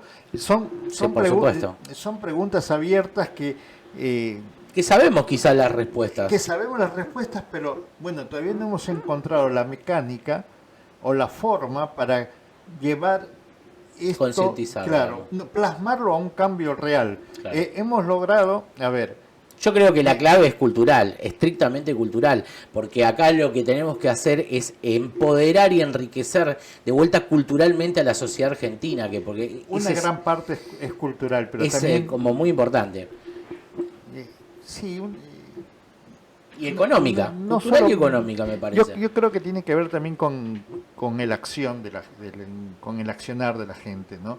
El hecho de no te metas, hacer lo tuyo, claro. Está muy ligado a nuestro ser como ser humano. Eso es lo que tenemos que cambiar, pero también hay otra parte que tiene que ver con el ejemplo, con el hecho de hacer. Yo no te voy a dar el nombre, pero yo me acuerdo en la época de que estábamos en el COVID, había un personaje liberal que salía casi todos los días diciendo vamos a la marcha, y el día de la marcha nunca estaba. Estaba haciendo un video para YouTube cantando, haciendo otra cosa. Okay. Bien. A ver, bueno, vamos a despedirla a Mercedes ahora en vivo. Bueno, Mercedes, ¿querés meter un bocadillo ahí como para culminar esto y ya te vamos liberando? Ay, gracias. No, la verdad que muy lindo. Mucha merdé para ahora y todos los programas que vengan. Me encantó estar con ustedes. Y bueno, no el 100% de los argentinos en cuanto al tema de rebelión fiscal estamos sujetos a control de AFIP. Así que supongamos que el 85% restante puede hacer una rebelión impuestaria y lo van a sentir. Eso nada más. Bueno, Mercedes, muchas gracias por estar con nosotros hoy. Van a venir muchos programas y bueno, vamos a seguir dando esta batalla cultural acá desde Radio Nueva Fuerza y bueno, te esperamos el lunes que viene. Abrazo para vos, para Juanca y para Cristian. Un gusto haber intercambiado con ustedes. Bueno, chau, chau. Chau, Mercedes. Bueno, últimos minutos, la verdad, ¿cómo lo vieron el programa hoy? ¿Cómo arrancamos? Contame, No, muy bien, muy bien. ¿Gustó? Aparte me gustó, pues discutimos, no estábamos de acuerdo y eso siempre es mejor. Y no nos pegamos con una silla, nada, aparte, o sea... ¿Sabés qué pasa? Si estamos todos de acuerdo y todos nos asentimos así con la cabeza... Qué aburrimiento sería, ¿no? No solo, sino que ¿qué salen limpios? Me escuchan a mí, hacen ajá. Qué después bien. lo escuchamos acá, ajá. Todo de acuerdo. Chiste. No. Y ¿sabés qué? Y en el fondo también, el hecho de que digamos cosas que por ahí no estamos tan de acuerdo, habla de los matices que tenemos en el liberalismo. Exacto. Porque no somos manada. No solo no somos manada, sino que además hay distintos grados, distintas visiones, y esas visiones es natural que existan y que coexistan. Porque es decir, en una república democrática, yo siempre digo, la democracia sirve para tratar con los democráticos. Porque cuando vos tenés a alguien que no es democrático, la democracia se transforma en algo que lo beneficia para derrotarla. Claro. Lo mismo pasa con los delincuentes, con el Código Penal. El Código Penal se aplica a un delincuente aislado. Ahora, yo tengo un grupo de delincuentes organizado, claro. Ya no es el Código Penal que da un montón de garantías, se termina eso. Porque cuando el tipo quiere destruir algo, no puede protegerse bajo aquello que quiere destruir, no tiene ningún sentido. Claro. En cambio nosotros como liberales podemos discutir determinados temas, encontrar los grados, encontrar los intermedios y empezar a pensar cosas distintas y no siempre lo que tuvimos los últimos 40 años en Argentina, que Bien. fue el populismo. Juan. Mira, regreso a la posición de presidente de la Fundación. Bueno, Cristian es el vicepresidente de la Fundación. Estamos muy contentos por todo lo que se va a hacer. No puedo adelantar, pero va a haber grandes cosas este año y proyectos súper interesantes de gran impacto en la vida cotidiana de la gente y especialmente de algunos lugares en específico porque tenemos la oportunidad. Yo creo que cuando uno comienza a rodar, los elementos se combinan para que las cosas sucedan. Pero regresando para cerrar, la idea de la libertad es nuestra responsabilidad y debemos ser parte de ese cambio. Quiero terminar con una frasecita o con una idea para cerrar. Siempre digo lo mismo, el socialismo crece, se reproduce en la pobreza, por lo tanto genera más pobreza, tanto intelectual como material. Intelectual porque en el socialismo no se cuestiona nada, es la manada la que sigue al líder, y material porque genera dependencia, siempre va a haber alguien esperando que el papá Estado le brinde aquellas necesidades, mientras la libertad nace, crece y se reproduce generando riqueza, tanto intelectual, ¿por qué? Porque justamente lo que pasó ahora, cuestionamos, razonamos, pensamos, generamos nuevas ideas y en el proceso avanzamos, y también material porque en la tecnología, en el arte, aún en la belleza, estamos siempre tratando de avanzar hacia un futuro mucho mejor, ¿no? Cuando hice la pregunta, ¿para qué queremos la libertad? Justamente la libertad es el medio para llegar a algo. Ese algo tiene que ver con la felicidad, con la dignidad, con el propósito de nuestras vidas. Bien, excelente. Bueno, excelente programa, excelente debut. Muchas gracias Fernando Fabili, muchas gracias Radio Nueva Fuerza, Fernando que nos opera. Un saludo a Nati que nos está haciendo el contenido ahí. Y bueno, recordarles que llegamos y arrancamos un nuevo año de radio. Vamos a dar esta batalla cultural que tan arduamente venimos dando hace bastantes años ya. Y recordar siempre que la hegemonía política te permite obtener la hegemonía cultural te permite obtener la hegemonía política, ¿no? Eso es algo que la sociedad se ha dado cuenta. Por eso creo que las personas están haciendo digamos, están cambiando la hoja, se está dándose vuelta la hoja, se está cambiando el paradigma, porque se entendió eso, se entendió que el Parlamento está adoctrinado, los institutos de formación docente, los medios de comunicación, esos, digamos, estereotipos culturales, ¿no? Y todos nos dimos cuenta de que lo que en realidad es una gran maquinaria de propaganda política que les ha permitido, digamos, sostener este poder político y meternos, instalarnos socialmente en el inconsciente colectivo todas estas ideas, digamos, obsoletas que representan las ideas socialistas, marxistas, comunistas, como quieran llamarlo. Entonces, nosotros hemos dado, por lo menos hemos ganado una batalla que ha sido dar vuelta esta cuestión cultural y darle una relevancia, y ahí hemos emergido muchos comunicadores y divulgadores de ideas de este tipo de debate. Así que nos van a tener acá dando esta batalla y nos van a ver todos los lunes. Así que bueno, nada, quería decir eso nada más. Espero prontamente que venga otro día Cris. Vos, Juan, vas a estar acá secundándome. Así que bueno, los vamos a ir dejando. Son las 23 horas, entregamos justo a tiempo. Y bueno, nada, hasta el próximo lunes. Y bueno, no sé, querés seguir con una cortinita ahí de las que tenés preparadas, Fer. Así que bueno, esto fue Puntos de Partida y los esperamos el lunes que viene de 21 a 23 horas por Radio Nueva Fuerza. Recuerden, radionuevafuerza.com, ¿sí? Y sigan las redes sociales. A ver, redes sociales, ¿te acordás? ¿No? Arroba Juca Febele en Twitter. ¿Vos? C. Juanidis en Twitter. ¿En Twitter y en las otras? No tengo ningún uso de eso. No usa, bueno, yo estoy arroba Gusti-Natalia en todas las redes sociales. Ahí van a poder ver, síganos en Twitter. Después estamos haciendo space de Twitter. Hay una gran movida que empezamos a hacer este año. Vamos a internacionalizar toda esta batalla cultural, ¿sí? Que es algo que ya les voy a contar la próxima vez, el próximo lunes.